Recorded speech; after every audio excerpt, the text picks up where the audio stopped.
الحمد لله رب العالمين والعاقبة للمتقين الصلاة والسلام على سيد الأنبياء والمرسلين أما بعد فأعوذ بالله من الشيطان الرجيم بسم الله الرحمن الرحيم وما أرسلناك إلا رحمة للعالمين آمنت بالله صدق الله العظيم إن الله وملائكته يصلون على النبي يا أيها الذين آمنوا صلوا عليه وسلموا تسليما بلند آواز سے پڑھیے اللهم صل على سيدنا ومولانا محمد وبارك وسلم عليه فرما رہا ہے، کس سے فرما رہا ہے؟ اپنے پیارے محبوب آقا نامدار مدنی تاجدار صلی اللہ تعالی علیہ وآلہ واصحابہ وبارک وسلم کو اے محبوب ہم نے آپ کو تمام جہانوں کے لیے رحمت بنا کر بھیجا ہے، تمام جہانوں کے لیے رحمت بنا کر بھیجا ہے۔ اب اگر ہم سوچیں سب سے پہلی بات، رحمت جو رب سے رحمت کی طلب کرتا ہے، رب سے مانگتا ہے، رب اس پر اپنی رحمتوں کا نزول فرماتا ہے۔ جو بھی رب سے رحمتیں مانگتا ہے رب اس پر اپنی رحمتوں کا نزول فرماتا ہے۔ بات شروع سے اگر آپ توجہ سے سنیں گے آخر تک سمجھ آئے گی، لیکن اگر آپ اس کی ابتدا اس کو بے توجہی کے ساتھ گزار دیں گے تو بات سمجھ نہ آئے گی۔ میں کہتا ہوں میری یہ چاہت ہے کہ آپ حضور کی محفل سجائے بیٹھے ہیں، نعت شریف آپ نے سنی ہے اور کچھ لے کر جائیں۔ اے محبوب ہم نے آپ کو تمام جہانوں کے لیے رحمت بنا کر بھیجا۔ اب جہان کتنے ہیں؟ جس طرح میں اور آپ اس دنیا پر رہ رہے ہیں یہ ایک جہان ہے۔ یہ کتنے جہان ہیں؟ اگر گنتی کریں عالم ارواح، عالم برزخ، آگے نکلتے جائیں، بڑھتے جائیں، بڑھتے جائیں، بڑھتے جائیں، کم و بیش تقریباً 18,000 جہان ہیں۔ کتنے جہان ہیں؟ 18,000 جہان ہیں۔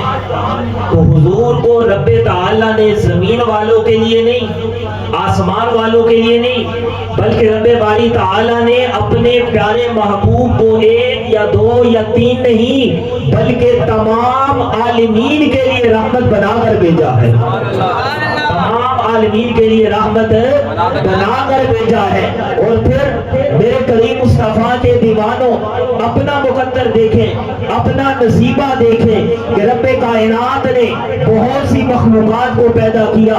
حضرت عمر رضی اللہ تعالیٰ عنہ آپ فرماتے ہیں کہ رب کی مخلوقات کی جو تعداد ہے، ایک روایت کے مطابق آپ فرما رہے ہیں کہ 1,000 سے زائد رب کی مخلوقات ہے۔ ان مخلوقات میں سے رب تعالیٰ نے مجھے اور آپ کو انسان بنایا، فقط انسان نہ بنایا بلکہ یہاں تک فرما دیا حضور نے کہ رب کی جو سب سے پیاری مخلوق ہے وہ انسان ہے۔ کہ رب کا یہ فضل ہوا ہم پر کہ رب تعالیٰ نے مجھے اور آپ کو انسان بنایا، فقط انسان نہ بنایا بلکہ حضور قاری کملی والے کا غلام بھی بنایا۔ حضور تاجدار ختم نبوت کا غلام بھی بنایا، جس کے لیے فقط بخشش کے لیے اتنا ہی کافی ہے کہ کل بروز حشر بروز محشر میرا اور آپ کا حساب و کتاب جاری ہوگا۔ اس وقت کیا معاملہ ہوگا؟ ادھر میرا اور آپ کا حساب جاری ہوگا، سورج سوانے سے پر ہوگا، توجہ رکھیے گا، سورج سوانے سے پر ہوگا۔ اس وقت ہمارے کالی کالی کملی والے آقا دو عالم نور مجسم صلی اللہ تعالیٰ علیہ وآلہ وسلم کا کیا عمل ہوگا؟ کوئی باپ، کوئی بیٹا، کوئی بھی خاندان والا کسی کی مدد نہ کرے گا لیکن آمنہ کے لال نبی مختار صلی اللہ تعالی علیہ وآلہ وسلم اپنے سر مبارک کو سجدے پر لے کر چلے جائیں گے، اور جب سجدہ کریں گے جبریل امین آ کر کہیں گے یا رسول اللہ سر اٹھا لیں، آپ کے رب نے آپ کی دعا کو قبول کر لیا ہے۔ میرے حضور فرمائیں گے ہے جبرائیل نہیں، جب تک میری ساری امت جنت میں داخل نہ ہو جائے میں محمد سر نہیں اٹھاؤں گا۔ نعرہ تکبیر، نعرہ رسالت، نعرہ رسالت، نعرہ حیدری، تاجدار ختم نبوت، تاجدار ختم نبوت۔ میرے حضور فرمائیں گے ہے جبرائیل جب تک میری ساری امت جنت میں نہ داخل ہو جائے میں محمد سر نہیں اٹھاؤں۔ کتنا ہمارا مقام ہے، تو پھر ہم حضور کی محفل سجائیں یا نہ سجائیں، چلتے پھرتے حضور پر درود و سلام پڑھیں یا نہ پڑھیں، گج وج کے ہمیں پڑھنا چاہیے۔ ایک اور بات، حدیث شریف کے الفاظ ہیں، میرے کریم مصطفیٰ صلی اللہ تعالی علیہ وآلہ وسلم کا اختیار ہوگا بروز قیامت والے دن بھی، رب فیصلہ فرمائے گا، لیکن میرے حضور جو کچھ کہیں گے رب وہ بھی پورا کرے گا، کیونکہ میرے کالی کملی والے آپ کے لبوں سے وہ لفظ نکل ہی نہیں سکتے اپنی مرضی سے۔ میرے لجپال مصطفیٰ جو بھی بولتے ہیں وہ رب کی مرضی سے ہی بولتے ہیں، وہ رب کی مرضی سے بولتے ہیں۔ ایک آسان طریقے سے آپ کو سمجھانا چاہتا ہوں، رب تعالیٰ نے حضور سے فرمایا اے محمد دو چیزیں آپ کو دے رہا ہوں، ان میں سے آپ کسی ایک کو اختیار یعنی ایک پر آپ کا اختیار ہے، وہ آپ اپنی مرضی سے کریں۔ شفا شریف کے اندر موجود ہے شریف کا اس کا پورا حوالہ۔ میرے حضور کو فرمایا گیا اے کالی کملی والے محمد آپ کو اختیار ہے، آپ چاہیں تو بروز قیامت آپ کی آدھی امت کو بخش دیا جائے گا، آدھی امت کی کیا ہوگی؟ بخشش ہو جائے گی اگر آپ کہیں تو۔ دوسری بات میرے حضور پر کیا کہی گئی؟ اگر آپ کہیں یا بخشش کروا لیں آدھی امت کی، یا پھر ایسا کریں کہ بروز قیامت آپ ان کی شفاعت کریں اور رب کی مرضی ہے کہ وہ قبول کرے یا نہ کرے، دونوں چیزیں بتائی گی۔ لیکن میرے حضور نے یہ نہیں کہا کہ میری آدھی امت اب جنت میں چلی جائے، حضور نے فرمایا کہ میں حضور کی میں اپنی امت کی شفاعت کروں گا۔ اور حدیث جبرائیل ہے کہ کالی کملی والے سب سے پہلے جنت میں داخل ہوں گے، مقام محمود پر پہنچیں گے، اور جب مقام محمود پر پہنچیں گے وہ مقام محمود ہے کہ میرے کریم مصطفیٰ ایک جنتی کرسی پر سوار ہوں گے، تمام مخلوقات حضور کا دیدار کر رہے ہوگی، سب کی نظریں کالی کملی والے آقا دو عالم صلی اللہ تعالی علیہ وآلہ وسلم وسلم پر ہوگی۔ اور اس وقت کیا ہوگا؟ ادھر رب کا حکم ہوگا امت محمدیہ کا کہ یہ نیک ہے، یہ بد ہے، یہ جنتی ہے، یہ جہنمی ہے۔ تو اس وقت کالی کملی والے اپنے غلاموں کو جن جن نے بھی ان کا کلمہ پڑھا ہے ہر ایک غلام کا نام لے کر ان کی شفاعت کریں گے۔ اسی طرح شفاعت نہیں کریں گے، اپنے ہر غلام کا نام لے کر، اس کے والد کا نام لے کر، اس کے کنبہ قبیلہ کا نام لے کر میرے کالی کملی والے شفاعت کریں گے۔ تو آج میں اور آپ جب بھی حضور کی نعت پڑھیں اس دل کے ساتھ پڑھیں، اس محبت کے ساتھ پڑھیں، یہ ہو سکتا ہی نہیں۔ حدیث شریف کے الفاظ ہیں کہ حضور اکرم نور مجسم صلی اللہ تعالی علیہ وآلہ وسلم پر جو بھی درود شریف پڑھتا ہے جمعرات اور جمعہ کے علاوہ، فرشتے وہ درود و سلام حضور کی بارگاہ تک پہنچاتے ہیں جمعرات اور جمعہ کے علاوہ۔ لیکن جمعرات اور جمعے والے دن اللہ اکبر جو بھی حضور کا امتی درود و سلام پڑھتا ہے کالی کملی والے اس کا درود و سلام اپنے کانوں سے سماعت فرماتے ہیں۔ اب اگر ہم سوچیں کہ ہم یہاں ہیں حضور وہاں ہیں، نہیں، یہ رب کا معاملہ ہے۔ آج کل آپ یہاں بیٹھے ہوں، ہمارے بھائی کو کراچی کے اندر ہوں، ایزی روڈ پیکج ہم یہاں سے کرائیں وہاں پہنچ جاتا ہے، ٹھیک ہے؟ یہ تو ایک دنیا کی مثال ہے۔ تو بندہ پڑھنے والا حضور پر درود و سلام ہو، یہ کیسے ہو سکتا ہے کہ جو بندہ دنیا میں رہ کر حضور کی نعت پڑھے، اپنے گھر میں محفل میلاد سے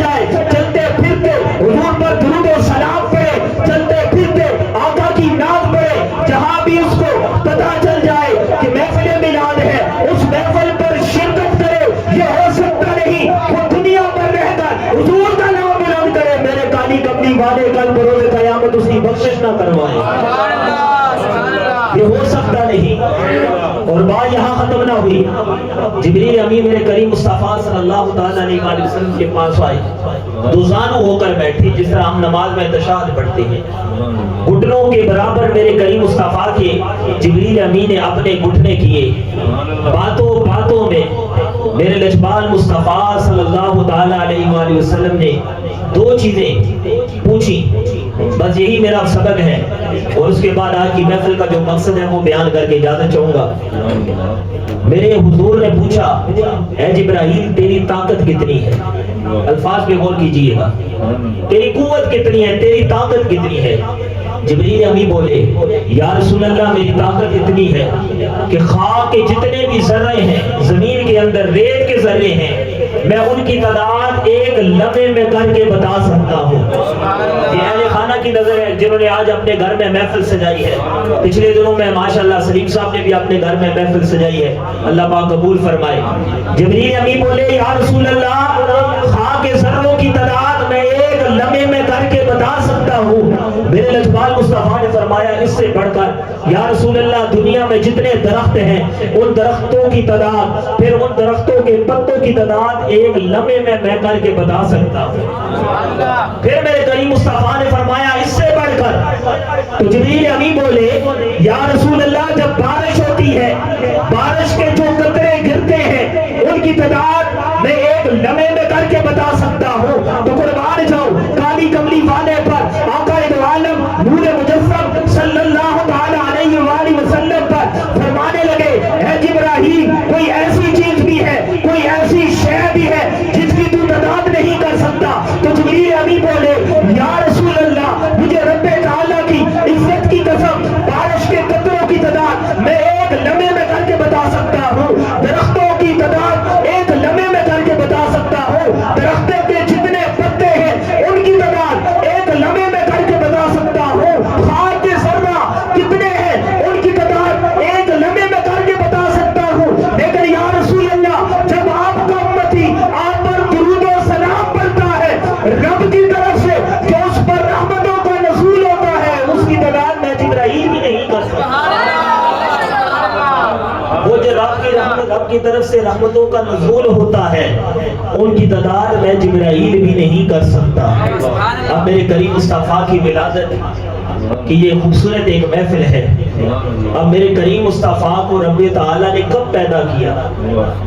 سب سے پہلے رب تعالیٰ نے اپنے نور سے نور محمدی کو پیدا کیا۔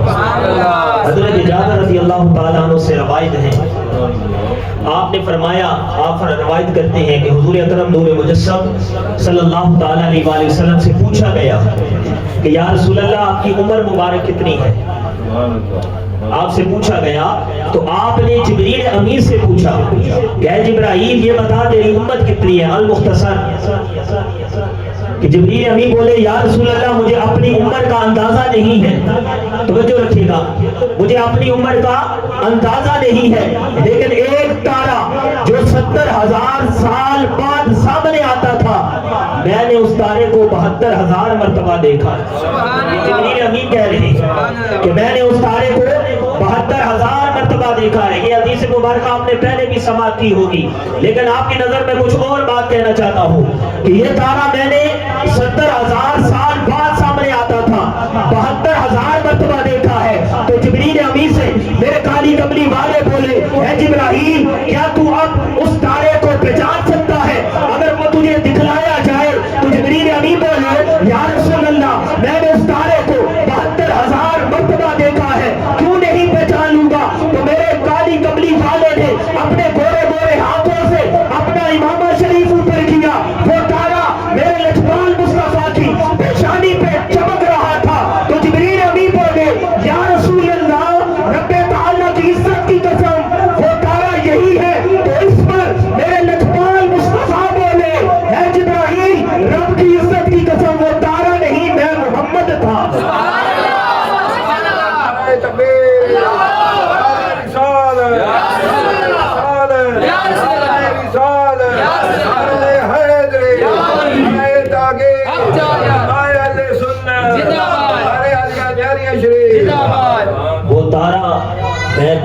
حاجت تھا. تو حضرت جابر نے روایت کی کہ رب تعالیٰ کے پیارے محبوب نے فرمایا کہ رب تعالیٰ نے سب سے پہلے اپنے نور سے میرا نور پیدا کیا، پھر میرے نور کے کچھ حصے سے تمام عالمین کو پیدا کر دیا. حضرت موسیٰ کلیم اللہ جو کوئی دور پہاڑی پر ندا کر رہے ہیں، یا رب میں تیرا دیدار کرنا چاہتا ہوں. آواز آئی ہے موسیٰ تو میرا بندہ ہے، تو میرا لاڈلا ہے، لیکن تو میرا دیدار نہیں کر سکتا. اللہ اکبر، تو میرا دیدار نہیں کر سکتا.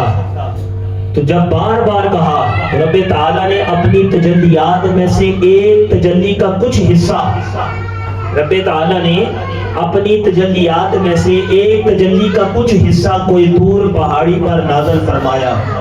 رزلٹ کیا نکلا کہ حضرت موسیٰ کلیم اللہ بے ہوش ہو گئے اور آپ کے ساتھ جو آدمی تھے وہ فوت ہو گئے. اور جب حضرت موسیٰ کلیم اللہ کو ہوش آیا، آپ فرماتے ہیں کہ 300 یا 3000 کلومیٹر دور اندھیری رات میں اگر کوئی چمٹی چلتی تھی تو میں وہ بھی دیکھ سکتا تھا. وجہ کیا تھی کہ رب کی تجلیات میں سے ایک تجلی جو کوئی دور پہاڑی پر گری تھی، اس کو موسیٰ کلیم اللہ نے اپنی آنکھوں سے دیکھا. اور رزلٹ بعد میں کیا نکلا کہ اندھیری رات میں 300 یا 3000 ہزاروں میل دور چلنے والی اگر کوئی چونٹی بھی چلتی تھی، رب کے اس نور کی وجہ سے موسیٰ کلیم اللہ اس اندھیری رات میں چلنے والی چونٹی کو بھی دیکھ لیتے تھے. سبحان الذی اسریٰ بعبدہ لیلا من المسجد الحرام الی المسجد الاقصی. اس نظر کا کیا عالم ہوگا جس نے معراج کی رات اپنی سر کی آنکھوں سے رب کا دیدار کیا. تجلیات کا نہیں بلکہ رب کا دیدار کیا ہے. تو جب لجپال آقا نے اپنی آنکھوں سے لجپال آقا نے اپنی آنکھوں سے رب کا دیدار کیا ہے، اس وقت کیا ہوا کہ اس وقت جب دیدار کر لیا پھر نظر کا عالم یہ ہوگا کہ حضور کا غلام چاہے مشرق کے اندر ہو، چاہے مغرب کے اندر ہو، چاہے جنوب و شمال ہو، دنیا کے جس کونے پر بھی حضور کی نام پڑے گا، میرے کالی کملی والے اس پر کرم فرمائیں گے، میرے لجپال آقا اس پر کرم فرمائیں گے. آج کی یہ خوبصورت محفل اللہ تبارک و تعالی اہل خانہ کی محبت کو قبول فرمائے.